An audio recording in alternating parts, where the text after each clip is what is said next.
হচ্ছে লেবুর আচার। লেবু দিয়ে তৈরি করা হয়েছে আচারটা। এখন এই আচারটা বয়মে তুলে রাখবো। লেবুর আচারের রেসিপিটা আপনাদেরকে দেখাইনি, এই কারণেই দেখাইনি। লেবুর আচার খেতে অনেক তিতা লাগে। তখন আপনারা যদি আচারটা খেতে না পারেন তাহলে তো আমার উপর রাগ করবেন, এটা কি ভিডিও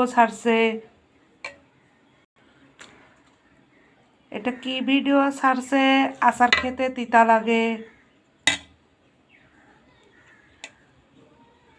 এই জন্য লেবুর আচারের আপনাদের জন্য ভিডিওটা ছাড়ি নাই, শুধু আচারটা বয়মে ভরতেছি, এটাই আপনাদেরকে দেখাচ্ছি। যারা তিতা খাইতে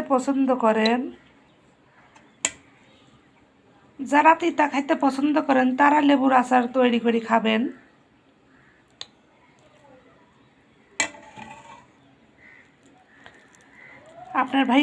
আপনাদের ভাইয়া লেবু নিয়ে আসছিল।